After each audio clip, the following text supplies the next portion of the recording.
வாசிக்கலாம். நீதிமொழி எழுதின புஸ்தகம் 23ஆம் அதிகாரம்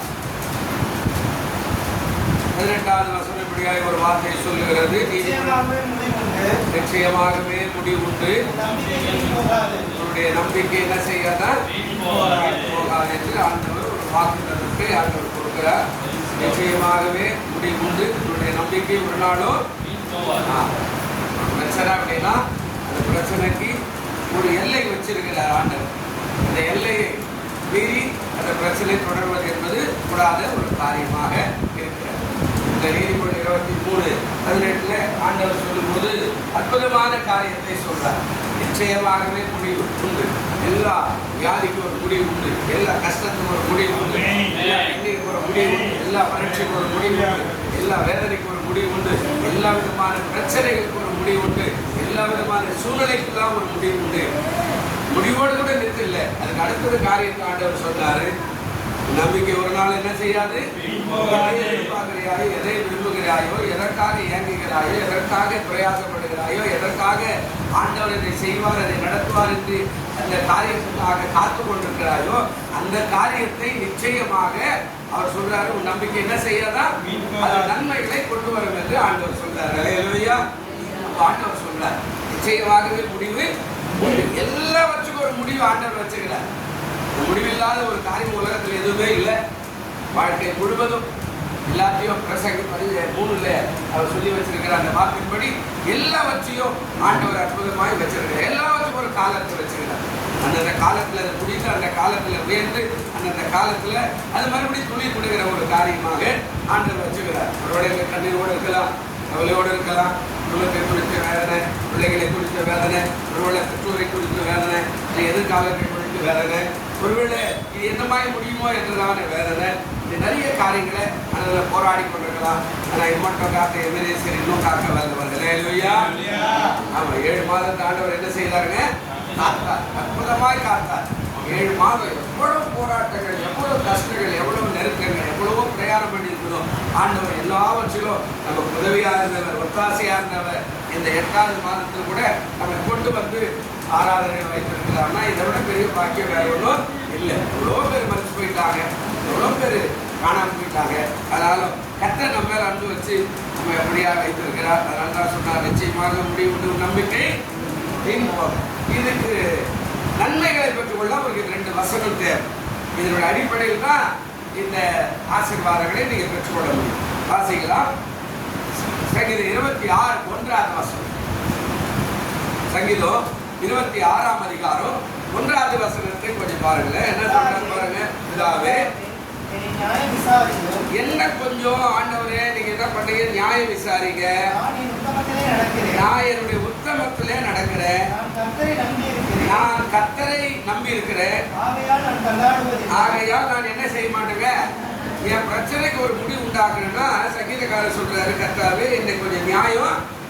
7 மாதத்துல நான் எப்படி வாழ்ந்தேன், 7 மாதத்துல நான் எப்படி ஜீவித்தேன், 7 மாதத்துல நான் ஒருவேளை எவ்வளவு நாள் பைபிள் வாசித்தேன், 7 மாதத்துல நான் எவ்வளவாய் கர்த்தருக்கென்று பிரியமாய் வாழ்ந்தேன், 7 மாதத்துல எவ்வளவாய் கர்த்தருக்கென்று உண்மை உத்தமாய் பேசியிருக்கிறேன். தாவீது கேட்கிறேன், கர்த்தாவே, இந்த அழகான வார்த்தை அடிக்கடி சொல்லுவார். இன்னும் கீழே போனா இன்னும் என்னை பரீட்சை பாருங்கன்னு கூட கேட்கிறார். சொல்றாரு, கர்த்தாவே என்னை நியாயம் விசாரியோ, நான் என் உத்தமத்துல என்ன செய்யறேன், நடக்கிறேன். இல்லையா?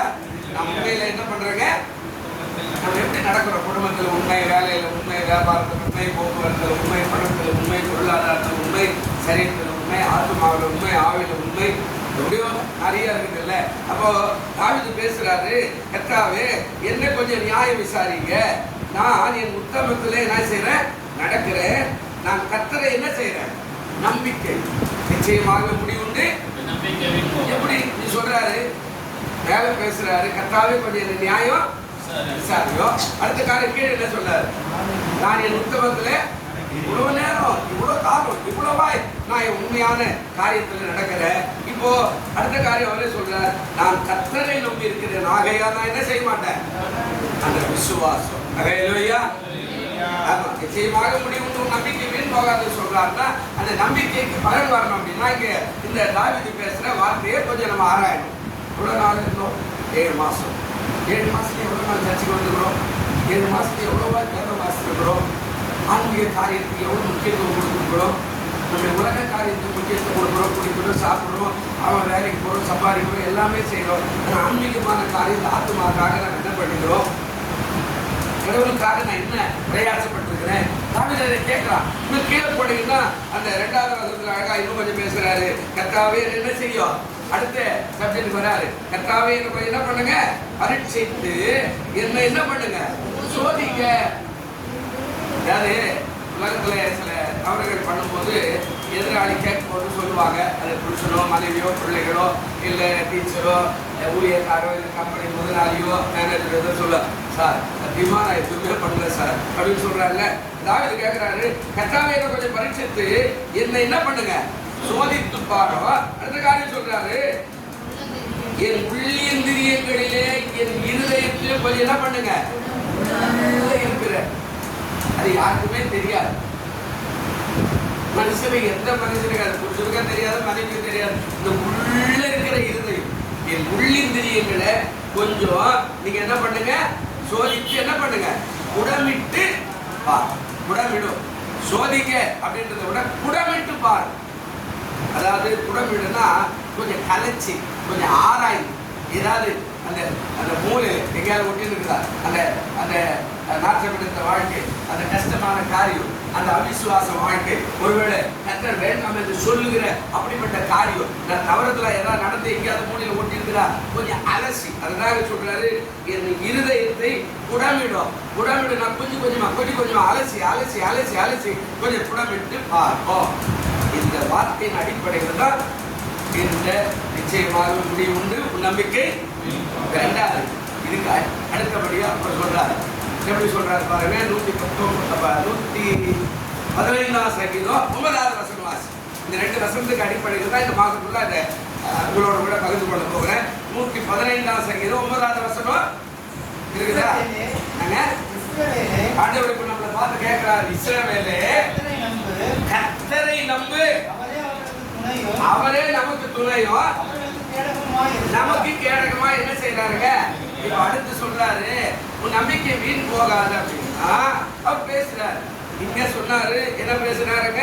அதாவது என்னுடைய நியாய விசாரிங்க, என் உத்தமத்துல நடக்கிற நான் கர்த்தரை நம்பி இருக்கிறேன்.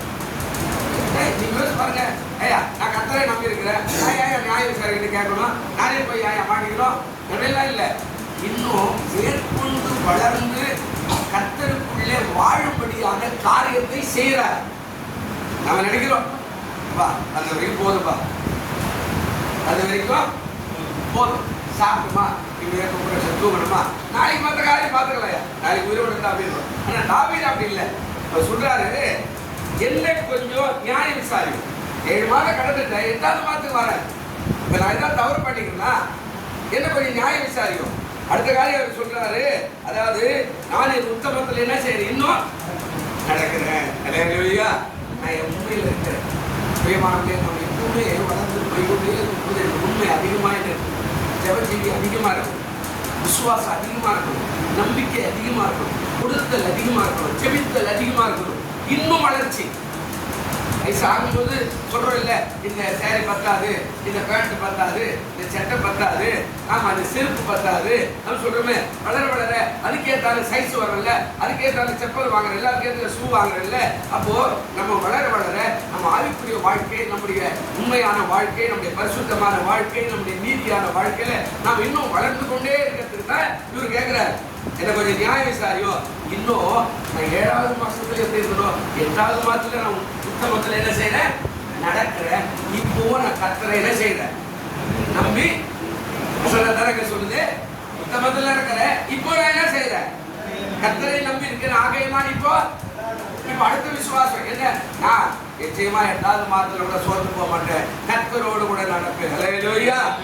விளையாடுவதில்லை. அங்க 115 9க்கு வரும்போது சொல்றார், இஸ்ரவேலே கர்த்தரே.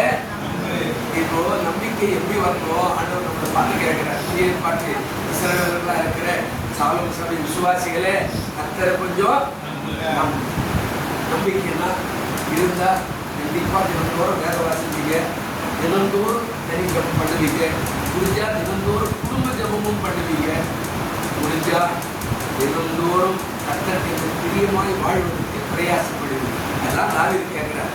அதெல்லாம் அந்த அடிப்படைக்கு வந்தார். இப்ப இந்த அடிப்படையில் இருந்தா அவர் சொல்றார், நிச்சயமாக முடிவு உண்டு நம்பிக்கை. இப்ப உத்தமத்துல நடந்தா அவர் சொல்றார், போன வருஷம் நடந்தேன், போன மாசம் நடந்தேன், இப்போ நான் உத்தமத்தில் இருக்கிறேன், எனக்கு நியாய விசாரி வரும், என் கையில எந்த விதமான பாவமும் இல்லை, என் கையில எந்த விதமான சாபம் இல்லை, என்னுடைய கையில எந்த விதமான விரல் நீட்டது இல்லை, அவன் சரியில்லை, இவன் சரியில்லை, இவன் சரியில்லை, இவன் சரியில்லை அப்படின்ற விரல் நீட்டதுலாம் கிடையாது. என்ன கொஞ்சம் நியாய விசாரியும். நான் என்னுடைய உத்தமத்துல நடக்கிறதோடு இல்லாம இப்போவோ ஆண்டவரை நான் நம்பி கொண்டிருக்கிறேன். அதை பண்ணார்ல, நம்பிக்கையினால் நீ வாழ்வடைவாய், நன்மையை என்ன செய்யாத. ஆமா, நம்பிக்கையினால தான் வாழ். கண்டிப்பா நடத்துவார், 8வது மாதிரியோ அதை விட அதிகமாக நடத்துவார் என்ற நம்பிக்கையும் விசுவாசம் நமக்கு பண்ணதான் தாவீது கேட்கிறாரு. இப்ப சொல்ல நான் தள்ளாடுவது, நான் 8வது மாசத்துல கூட சோர்ந்து போக மாட்டேன், அதான் தள்ளாட்டும், 8வது மாசத்துல இனிமேல் கோயிலுக்கு வரமாட்டேன் அப்படின்னு எல்லாம் சொல்லல. நான் இன்னும் முன்னேறுவேன், என்னுடைய வாழ்க்கையில் ஆண்டவர் இன்னும் ஸ்தானப்படுத்துவார். அதான் அந்த இடத்துக்கு வர சொன்னார், இஸ்ரவேலின் கர்த்தரை எப்போது நான் உள்ள போகும் ஆண்டவர் சொல்றார். அதாவது கேடகம், பலன், துணை, 3 தான் அந்த வாசல் 2 வருஷத்துல இருக்குது. இந்த 119வது வருஷத்துல பேசுறாரு. என்ன சொல்றாரு? இஸ்ரவேலின் கர்த்தரை நம்ம அது கீழே என்ன சொன்னார்? முதல்ல துணையா இருக்கிறார், கேடகமா இருக்கிறார். இங்க 26ல வரும்போது என்ன சொன்னாருங்க? அவர்கள் தள்ளாடுவதில் நியாய விசாரியோ உத்தமத்தில் இருக்கிறார் அப்படின்னா பலனா இருக்கிறார். அல்லேலூயா. 3 காரியமும் ஒன்னாதான் இருக்குது. நம்பணும், நிச்சயமாக முடிவு உண்டு. எல்லா பிரச்சனைக்கும் ஒரு முடிவு. இந்த மாதத்துல கர்த்தர் அந்த பிரச்சனை எல்லாம் ஒரு முடிவு கட்டி நம்முடைய நம்பிக்கை வீண் போகாதபடி நம்பிக்கைக்கான ஆசீர்வாதத்தை தர போகிறார். அல்லேலூயா. அல்லேலூயா. அது எப்போதும் விசுவாசம் தான். இப்ப பாருங்க, உள்ள முடிஞ்சா நேரம் இல்லை, ஒரு 10 நிமிஷம் இருக்குது சொல்றேன். இப்ப முதலாவது காரியம் பாருங்க, உங்களுக்கு தெரிஞ்ச வசனங்கள் தான். சங்கீதம் 9:18 வசனத்துக்கு ஒரு வாசம். நான் இன்னைக்கு ஓரலா போனேன், அதுக்கப்புறம் உள்ள சில தனிப்பட்ட முறையில் எளியவன் என்றைக்கும் என்ன செய்யப்படுவதில்லைங்க? மறக்கப்படுவதில்லை. சிறுமைப்பட்டுடைய நம்பிக்கை ஒருபோதும் கெட்டு போகுது. நம்பிக்கை கெட்டு போதா? யோசிச்சு பாருங்க. யதார்த்தம் வச்சா கெட்டு போயிடும். கொஞ்ச நாள் போயிடுச்சுன்னா ஒரு குறிப்பிட்ட நாள் தான் எல்லா விதமான தின்பண்டத்துக்கும் ஒரு எல்லை வச்சிருப்பான். எல்லாத்துக்குமே தின்பண்டம், எல்லா மனுஷ வாழ்க்கை, தானியங்களுக்கு, எல்லா காரியத்துக்கு, செடிகளுக்கு, இந்த பூக்களுக்கு எல்லாமே ஒரு எல்லை. அதுக்கப்புறம் அது கெட்டுரும். என்னதான் தண்ணி ஊற்றி நீங்க சில கடைகள்லாம் போனீங்கன்னா, அந்த பூக்கடை பக்கத்தில் இருக்கிற கடைகள்லாம் நீங்க போனீங்கன்னா அந்த பழம் நல்லா சக்கப்பாவே இருக்கும். அவங்க வச்சிருப்பா 10 நாளா வீட்டுக்கு வாங்கிட்டு குடிச்சு பார்த்தீங்கன்னா மேலதான் இருக்கிற பழம் உள்ள எல்லாமே என்ன ஆயிடும்? கருப்பா இருக்கும். அது ஒரு குறிப்பிட்ட நாள் தான். மேல போனா பாலிஷ் பண்ணி வச்சுக்கலாம். ஆனா ஆண்டவர் சொல்றாரு, சிறுமைப்பட்டுடைய நம்பிக்கை ஒருபோதும் கெட்டு போகுது. அப்போ நம்பிக்கை கெட்டு போகாம நீ பார்த்துக்கணும். ஆண்டவர் சொல்றார், எளியவன் என்றைக்கு என்ன செய்ய மாட்டான்? மறக்கப்படுவதில்லை. அப்போ எளிமையான வாழ்க்கை, அதாவது தாழ்மையான வாழ்க்கை. எளிமை என்பது தாழ்மை ரொம்ப அவசியம். எப்ப பார்த்தாலும் கேட்டுக்கலாம், எனக்கெல்லாம் தெரியும், அப்போ அப்படி இல்லை. எளியவர்கள் என்றைக்கும் மறக்கப்படுவதில்லை. அப்போ சிறுமைப்பட்டவருடைய நம்பிக்கை ஒருபோது என்ன செய்யதில்லைங்க? துன்பப்பட்டவர், அதான் அந்த எளிமை. சிறுமை அப்படின்னா துன்பப்பட்டவருடைய, அதாவது ஏழ்மையான மக்கள் அப்படின்னு சொல்றாரு. இன்னொரு பைபிள்ல அதுக்கான பதம் ஏழ்மையான மக்கள் அவர் சொல்றாரு. அதாவது ஏழ்மையான மக்கள், துன்பப்பட்ட மக்கள், அவருடைய வாழ்க்கை ஒருபோதும் கெட்டு போவது இல்லை. அப்போ நம்ம வாழ்க்கையில எவ்வளவு கஷ்டப்பட்டாலும் அந்த நம்பிக்கை எதில் இருக்குன்னா, ஆண்டவர் சொன்னாரு, அப்பா என்ன கொஞ்சம் நம்புப்பா. அல்லேலூயா. அப்பா என்ன கொஞ்சம் பாட்டு கூட பண்ணுறது இல்லை, நம்புங்கப்பா. உங்களுக்கு ஞாபகம் அந்த பாட்டு, நம்புங்கப்பா வந்து பிள்ளைய. இப்போ நாம வந்து நம்புங்க அப்பான்னு கேட்கறது போற அவரு சொல்றாரு நமக்கு, இஸ்ரவேலே பிள்ளைகளை என்ன கொஞ்சம் என்ன செய்யுங்க, நான் அப்பா உனக்கு எல்லாத்தையும் செய்வேன். அல்லேலூயா. அப்பா எனக்கு உனக்கு எல்லா நன்மைகளை கொடுப்பேன். அல்லேலூயா. அப்பா உனக்கு நல்ல வாழ்க்கையை அமைச்சு கொடுப்பேன். என்ன கொஞ்சம் என்ன செய்ய, நம்புங்கப்பா. அதான் சொல்றாரு எளியவன். அதாவது எளியவன் அப்படின்னா துன்பப்பட்டவன், ஏழ்மையான வாழ்க்கையில காணப்படுகிறது. இன்னொரு பதம் அப்படியா சொல்லுது. ஒரு வசனம் வாசிங்க, என்ன சொல்றாரு? 9ஆம் அதிகாரம் 12வது வசனத்துல பாருங்க. சங்கீதம் 9:12 என்ன சொன்னார் பாருங்க. அவர் விசாரணை செய்யும் போது அவர்களை நினைக்கிறார். சிறுமைப்பட்டவருடைய கூப்பிடுதலை என்ன செய்வாரா? மறவார். ரத்தப்பழிகள்னா நமக்கு விரோதமா எவ்வளோ ரத்தப்பழிகள். ஆமா, நமக்கே தெரியாது. ஒரு பேர் இருக்கிறவன் நம்ம காட்டி கொடுத்துட்டே இருப்பான். நமக்கும் தெரியாது. நல்லதான் இருக்கிறான். ஆமா, நம்ம தான் போற வேலைக்கு, நல்ல கம்பெனி போறோம், நல்ல பஸ்ல போறோம், நல்ல வாகனத்துக்கு போறாங்க. நம்முடைய காரியத்தை நமக்கு விரோதமாய் செய்கிறவருக்கு ரத்தப்பழிகள்லாம் நியாயம் விசாரிக்கிறாரா? ஆனா சிறுமைப்பட்டவருடைய கூப்பிடுதல் ஒருபோது என்ன செய்யறது இல்லையா? கெட்டு போவதில்லை, மறக்க மாட்டார். உன் நம்பிக்கை கட்டாயம் என்ன செய்யாது? வீண் போகாது. அல்லேலூயா. நிச்சயமாக முடியிருக்கிறது. உன் நம்பிக்கை வளர்கிறது, வளர்ச்சி கர்த்தர் உங்களை ஆசீர்வதிப்பது வாக்கு கொடுக்கிறார். 2வது பாருங்க, சங்கீதம் 22:4-5 கொஞ்சம் வாசிக்கல. ஒரு காரியம் இருக்கிறது. என்னுடைய பிதாக்கள் உம்மிடத்துல கொஞ்சம் நம்பிக்கை வச்சாங்க. நம்பின அந்த மக்களை எல்லாம் நீங்க விடுவிச்சீங்க. உண்மை நோக்கி கூப்பிட்டு உண்மை நம்பி வெட்கப்பட்டு போகாதிருந்தாங்க. அவங்க போகாது போல நானும் வெட்கப்பட்டு போகாதிருப்பேனாக. அதுதான் அந்த காரியம் சொல்ற. அதாவது என்னுடைய பிதாக்கள், என்னுடைய முற்பிதாக்கள், என் தகப்பனா, என் பாட்டனா, என் முப்பாட்டனா எல்லாரும் மேல என்ன வச்சிருந்தாங்க? நம்பிக்கை வச்சிருந்தாங்க. அந்த வார்த்தை 4வது வசனம் சொல்றாரு, எங்கள் பிதாக்கள் உம்மிடத்திலே நம்பிக்கை வைத்தார்கள், நம்பினவர்களை என்ன பண்ணீங்க? அப்போ அவர்களுக்கு செய்த அதே ஆண்டவர் தான். வேதம் என்ன சொல்றது? நேற்றும் கரெக்டா சொல்றது, நேற்றும் இன்றும் என்றும். அப்போ அந்த ஆண்டவர் பிதாக்களுக்கு உதவி செய்தவர் இந்த மனுஷருக்கும் உதவி செய்ய வல்லவர். அதனால்தான் சொன்னார், நம்பிக்கை ஒரு நாளும் கட்டாயம் போகாது. நிச்சயமாக முடிவு உண்டு. எல்லா போராட்டத்துக்கும் ஒரு முடிவு உண்டு. ஓடுகிற ஓட்டத்துல முடியலையே அப்படின்னு நினைக்கும் போது அதுக்கு ஒரு முடிவு உண்டு. அதனால்தான் வேதத்துல பல இடத்துல சொல்றார், உன் துக்க நாட்கள் முடிந்து போன. நிறைய இடத்துல வரும், உன் துக்க நாள் முடிந்து போன. அப்போ எல்லாருக்கும் ஒரு பிரச்சனைக்கு ஒரு முடிவு வச்சுக்கிறாரு. இப்ப அடுத்த தொடர்பு என்னன்னா, உன் நம்பிக்கை என்ன செய்யறதா? வீண் போகாது. அப்போ ஆண்டவர் சொல்றாங்க என்ன அப்படின்னா, மீட்பை பெற்றன நாங்களோ அந்த மீட்பை பெற்று வெட்கமடையாமல் முன்னேறி போவோம். ஒரு வசனம் வாசிங்க. ஆண்டவர் என்ன சொல்றார்? ரோமர் 9ஆம் அதிகாரம் 33வது வசனம் இருக்கிற பாருங்க.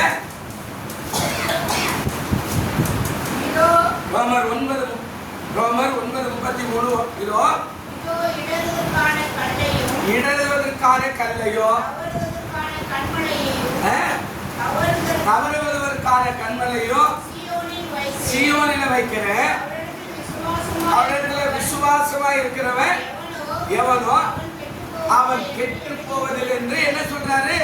எழுதியிருக்கிறது. அப்போ இயேசுவானவர் இருக்கிற இடத்திலே தான் இருக்கிறாரு.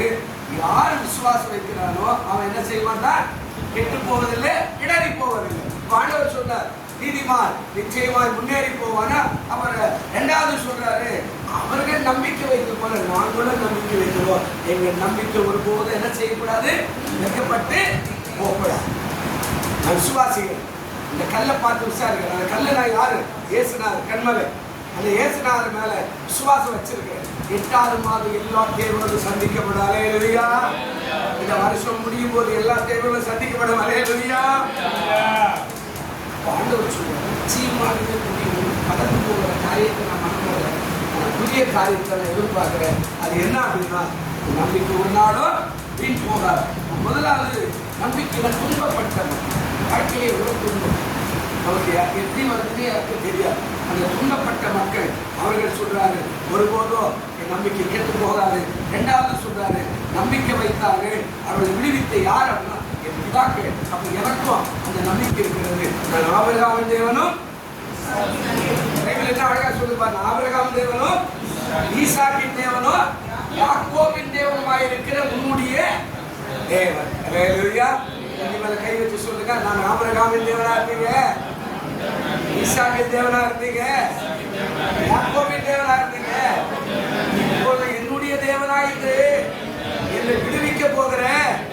சுகமாக்க போகிறேன், என்னை ஆரோக்கியப்படுத்த போகிறேன், என்னை ஆசீர்வதிக்க போகிறேன். ஆண்டவரே உமக்கு நன்றி. அல்லேலூயா. அபிரகாம் தேவன் மாத்திரம் இல்லை, இன்னொரு இடத்துல சொல்றாரு, நான் தூரத்துக்கு மாத்திரம் தேவன் அல்ல, நான் சமீபத்துக்கும் ஒரு கிழக்கிறவங்க கூப்பிட்டா வருவேன், பக்கத்துல இருந்து நீ கூப்பிட்டே கூட நான் வருவேன். ஆண்டவர் சொல்றாரு, நிச்சயமாகவே முடியும் என்ற நம்பிக்கை. மூணாவது ஒரு காரியம், சங்கீதம். இந்த மாசம் எல்லாம் சங்கீதத்திலே வரும். சங்கீதம் 28 வசனம் போய் பாருங்கள, அங்க ஒரு ஆசீர்வாதம் சொல்றாரு. சங்கீதம் 28 7வது வசனம், கர்த்தர் என்னுடைய பலனும் என்னுடைய கேடகமாயிருக்கிறார், என்னுடைய இருதயம் அவரை நம்பி இருந்தது, நான் சகாயம் பெற்றேன், ஆகையால் என் இருதயம் கை கூறுகிறது, என் பாட்டினால் அவரை நான் என்ன செய்வேன். மூணாவது என்ன சொல்றாருன்னா, நன்மையை பெற்று பாடுங்க. 7 மாசம் நன்மை இல்லைங்க, இருக்குதா இல்லையா? இப்ப 7 மாசம் நன்மை கிடைச்சதா இல்லையா? வாங்கணுமா இல்லையா? காசு கிடைக்கலையா? இல்ல 4 வேளை சோறே இல்லாத படுத்துக்கிறான்னு சொன்னீங்களா? துணியே இல்லாத படுத்துக்கிறான்னு சொன்னீங்களா? 4 வேளைக்கு சாப்பாடே இல்லைங்க, 4 வேளை குளிக்கவே இல்லைங்க, ஏதாவது இருக்குதா? என்ன அருமையா பேசுறாரு. நான் என்ன சொல்றாரு, அந்த 7வது வருஷத்துல பேசுறாரு, கர்த்தாவே என்பதும் என்னுடைய கேடகம். எனக்கு எப்படி இருக்கிறீங்க? எல்லனா இருக்கிறீங்க, எனக்கு அரணா பாதுகாப்பா இருக்கு. கேடகம்னா பாதுகாப்பு, கேடகமா இருக்கிறீங்க. என் இருதயம் யாரை நம்பி இருக்குது? யாரை நம்பி இருக்குதுங்க? இப்போ யாரை நம்பி இருக்குது? நேற்று யாரை நம்பி இருந்தது? நாளைக்கு யாரை நம்பி இருக்கும் போது? சொல்றாரு, நம்பி இருந்தது நான் சகாயம் பெற்ற. ஆண்டவரை நம்பி இருந்தேன், சகாயம் பெற்ற. நல்ல சுகம் கொடுத்தாரு, 7வது மாசத்துல நல்ல தூங்கு, நல்ல சாப்பிட்ட, நல்ல துணி கொடுத்துட்டேன், நல்ல போனேன், ஊரை சுற்றுறேன், எல்லாம் பஸ்ஸில் இருந்தேன், அங்கேயே இருந்தேன், எல்லாம் பண்ணேன். என் பிள்ளைகள் போய் நல்ல முறையில் வீடு வந்து சேர்ந்துட்டாங்க, அற்புதங்களை செய்தாரு. அதுதான் தாவீது பேசுறாரு, இப்படி சகாயம் பெற்று. அடுத்த காலம் என்ன சொன்னாங்க? சகாயம் பெற்று, ஆகையால் என் இருதயம் எப்படி இருக்குதா? கனி கூறுகிறது. அடுத்த காலம் என்ன சொன்னார்? அவரின் பாட்டினாலே என்னைக்கான காலையில் தூங்கியது சந்தோஷம். தெரிஞ்சவங்க பாடிக்கலையா? தெரிஞ்சவங்க பண்ணும்போது பாடிக்கிறீங்களா? சந்தோஷம் என் ஆண்டவரே ஆசீர்வாதம் செய்யல சொல்றோம். நீங்க வந்து சரியோ கொண்டாடி இந்த புருஷன் என்ன வாழ்க்கை இதெல்லாம் பேசிட்டு அதில் இருந்து என்ன பண்ணுவாங்க? என்ன செய்யணும்? 1000 பிரச்சனை இருக்கலாம், 1000 கடன்கள் இருக்கலாம், 1000 கஷ்டங்கள் இருக்கலாம். ஆனால் ஜெபத்தில் உட்கார்ந்து அப்படியே பாடும்போது, துதியினால துதிக்கும் போது அற்புதங்களை செய்ய வல்லவராக இருக்கிறார். அல்லேலூயா. 3வது காரியம் சொல்றார், நன்மை பெற்றேன், அதனால பாடுகிறேன். ஒரு வசனம் இருக்குது பாருங்களேன், ஏசாயா 26 3வது வசனம் கொஞ்சம் வாசிங்க. ஏசாயா சீக்கிரம், ஏசாயா 26 3வது வசனம் என்ன சொல்றாரு பாருங்க. சீக்கிரம் வாசி. உண்மையை, அதாவது உறுதியான நம்பிக்கையாய் பற்றி கொண்டே மனதுடையவன் உண்மையை நம்பி இருக்கிறபடினால் நீர் அவளை பூரண சமாதானத்தோடு காத்துக்கொள்வீர். என்ன சொல்றாரு? பூரண சமாதானத்தோடு கூட இம்மட்டுமாய் காத்து வழி நடத்துற ஆண்டவராக அவர் இருக்கிறார். அப்ப இதுவரைக்கும் உண்மை உறுதியாய் பற்றி கொண்ட எவ்வளவு போராட்டமா இருந்தாலும் ஆலயத்துக்கு போக நிற்க மாட்டேங்க. பாருங்க, காலையில் 4 மணிக்கு சர்ச்சை தருவேன், 4 மணிக்கு குடும்பத்தை பிள்ளைகளை உட்கார வச்சுக்கிட்டு வண்டையார்பட்டிக்கு போற விசுவாசி இங்கிருந்து வண்டி எடுத்துட்டு போறாரு. எவ்வளவு தூரம் பாருங்க. ஆனால் நம்ம அடிவாசிலேயே உட்காந்து சர்ச்சை இருக்குதா? அப்படியா? தெரியலையே. பாருங்க, குடும்பத்தோட எங்க பிள்ளைகளை சின்ன சின்ன பிள்ளைகளை முன்னாடி 1 மணியில் உட்கார வச்சுக்கிட்டு வண்டியில் போறாங்க. எந்த சபைக்குன்னு எனக்கு தெரியும் அவங்க போறது. நம்மளால தடையாளப்பட்டி போறாங்கல்ல, நம்ம இருக்கிற பக்கத்துல வரலையே. அவர் சொல்றாரு, உண்மை உறுதியாய் பற்றி கொண்ட மனதை உடைய. எது வந்தாலும் பயப்பட மாட்டேன், எது வந்தாலும் தாங்குவேன். நான் இன்னும் உண்மையா உறுதியா உத்தமமாய் பரிசுத்தமா ஸ்ட்ராங்கா நான் பற்றி கொள்ளுவேன். அதுதான் அங்க ஆண்டவர் சொல்றார், உறுதியா பற்றி கொண்டவர். இப்போ பெற்றுக்கிட்ட பாடம் வச்சுக்கிட்டு அடுத்த மாதம் பிறக்கும்போது பாட்டில் சந்தோஷமா ஆராடிக்கணும். 7 மாதம் உதவி செய்கிறேன், என் பிள்ளைகளை காப்பாற்றினேன், என் பிள்ளைகளுக்கு நல்லது செய்கிறேன், என் வாழ்க்கையில் நல்லது செய்கிறேன். இதை செய்யணும். இதை செய்யும்போது தான் ஆசீர்வாதம். அடுத்த நாளாக யார் சொல்றாரு? இப்போ சங்கீதம் 62 5 வாசி. சங்கீதம் 62 5 சீக்கிரம் இருக்குதா? 62 சங்கீதம் 5வது வசனம் பாருங்க.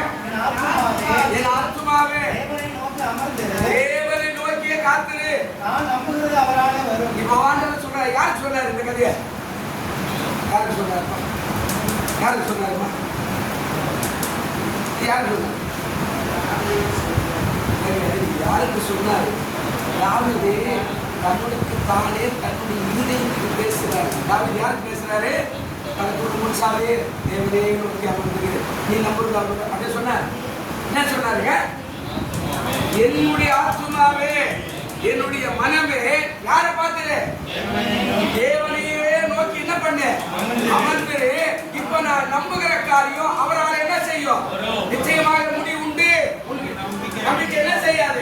இப்ப நான் எதை நம்புறேன்? இந்த மாசம் நான் எதை விசுவாசிக்கிறேன், நான் எதை எதிர்பார்க்கிறேன், நான் எது வேண்டும் என்று கேட்கிறேன், எது எனக்கு தேவையோ அது அவரால் எனக்கு என்ன செய்யும்? அதனால்தான் அவனை கண்ணு தெரியாதவருக்கு காப்பாற்றி அவனுக்கு சேவை செய்யறதுக்கு ஒரு பொண்ணை வச்சு அவன் அவ்வளவு பரிசுத்தமான அதுக்கு பரலோகராஜ்யத்துக்கு கொண்டு போறாரு. அவனை மாதிரி ஒரு விசுவாச காரியத்தில் பேச ஆள் யாருமே சொல்றார். என் ஆத்துமாவே, என் ஆத்துமாவே நீ யாரை நோக்கி அமர்ந்தது? காலையில புரியாது. என் ஆத்துமாவே தேவனை நோக்கி அமர்ந்தது. 121 சங்கீதத்துல வார்த்தை வருகிறது. என்ன சொல்றாரு? வானத்தை பூமி உண்டாக்கின கட்டடத்துல எனக்கு என்ன வரும்? வானத்தை பூமி உண்டாக்கின கட்டடத்துல என்ன வரும்? மேல இருந்து எனக்கு இறங்கி வரும். என் ஆத்துமாவே கர்த்தரை நோக்கி அமர்ந்தது. இப்போ நான் நம்புகிறது அவரால வரும். நம்பிக்கை ஒரு நாள் என்ன செய்யாது. அப்போ அவரை நம்புற ஆலயத்துக்கே வரல, ஜெபமே பண்ணல, கனி ஜெபம் இல்லை, வேத வாசிப்பே இல்லை, கர்த்தர் கொடுக்கறதே இல்லை. ஆமா ஏதோ மாத்திரம் சம்பாதிக்கிறது, நாமளே சாப்பிட்டு நாமளே போயினா ஆண்டவரை எப்படி ஆசீர்வதிப்பாரு? நேரடியா கேட்டு பண்ண கஷ்டமாவா சொல்லுவாங்க. நிறைய கஷ்டம் வரும். ஆமா மந்திரி கூட சொல்றாங்க எனக்கு இவ்வளவு கடன் இருக்கு. மந்திரியே சொல்றேன் எனக்கு இவ்வளவு கடன் இருக்கு. அதெல்லாம் வாழ்க்கை. அப்போ அவரை நோக்கி அமர்ந்துன்னா 4வது என்ன சொல்ற? நம்புகிறது அவரால் வருதா? என் ஆத்துமா நன்மைக்காக காத்திருக்கிறது. ஹல்லேலூயா. ஆத்துமா எதற்காக காக்குதுங்க? சிலருக்கு எப்ப பார்த்தாலும் இந்த ஆப்போசிட் வார்த்தையே பேசுவோம். நாம ஆகாதுங்க, அது கூடாதுங்க, அதெல்லாம் நடக்காதுங்க. ஆமாங்க கருத்து முளைக்கிற சூழ்நிலை மேற்க முளைச்சா கூட என்ன செய்யாது. இந்த மாதிரி வார்த்தையெல்லாம் வச்சுட்டு தாவீதை பார்த்து கத்துற. என் ஆத்துமா தேவனே நோக்கி அமர்ந்திருக்கிறது. இப்போ நான் எதை நம்பணும் அது அங்கிருந்து எனக்கு என்ன செய்யும்? வரும். சொல்லி பார்க்கல. அங்கிருந்து எனக்கு வரும். நான் என்ன எதிர்பார்க்கிறேன்? இப்போ உங்களுக்கு தான் தெரியும் என்ன எதிர்பார்க்கிறேன் இந்த மாசம். நான் எப்படி சொல்ல முடியும்? உங்களுக்கு தான் தெரியும். அது என்னவா இருந்தாலும் நிச்சயமாக முடிவு உண்டு. நம்பிக்கை என்ன செய்யாதுங்க? வீண் போகாது அப்படின்னு ஆண்டவர் சொல்றார். இதுல எதுக்காக சொன்னார்? இப்ப அந்த 62 1வது வசனம் ஆரம்பிக்கிற போது அங்க ஆரம்பிக்கிறார். தேவனை நோக்கி ஆத்துமா அமர்ந்திருக்கிறது, அவரால் என்னுடைய ரட்சிப்பு நான் நம்புகிறது. தாவீது என்ன நம்பினா? அந்த ரட்சிப்பை நம்புறா. அந்த ரட்சிப்பு வந்துருச்சுன்னா நான் எல்லாவற்றையும் சாதித்துக் கொள்வேன், எல்லாவற்றையும் சோதித்து எடுத்துக்கொள்வேன், நான் எல்லாவற்றையும் பற்றி கொள்வேன். என்னால் எல்லாமே முடியாது. ரட்சிப்பே இல்லை. நான் வியாதியில் படுத்துகிறேன், நான் கஷ்டத்தில் படுத்துகிறேன், நான் வெள்ளத்தில் படுத்துகிறேன், எனக்கு வேலை இல்லாத படுத்துகிறேன், எனக்கு நோயில் படுத்துகிறேன் அப்படின்னா என்னால் என்ன சாதிக்க முடியும்? அதுதான் தாவீது சொல்றார். அவரால் என் ரட்சிப்பு வரும். ஆண்டவர் சொல்றார் 2வது மாசத்துல நிச்சயமாக முடிவு நம்பிக்கை உங்களுடைய நம்பிக்கை வீண் போகாது. கர்த்தர் உங்களை ஆசீர்வதிப்பார். எழுந்திருப்போம். நல்ல பிதாவே வார்த்தை கேட்டுக்கொண்டிருக்கிற எல்லாரையும் ஆசீர்வதிங்க ஆண்டவர். ஆமாப்பா நிச்சயமாக முடிவு நம்பிக்கை வீண் போக சொல்கிறேன். ஒவ்வொருடைய நம்பிக்கை வீணத்துக்காய் போகாதபடி, கெட்டு போறதா இல்லாதபடி, விழுந்து போறதா இல்லாதபடி, தொய்ந்து போறதா இல்லாதபடி கர்த்தர் ஒவ்வொருவருக்கும் ஆசீர்வதி இயேசுவின் நாமத்தில் வேண்டிக் கொள்கிறோம். நல்ல பிதாவே.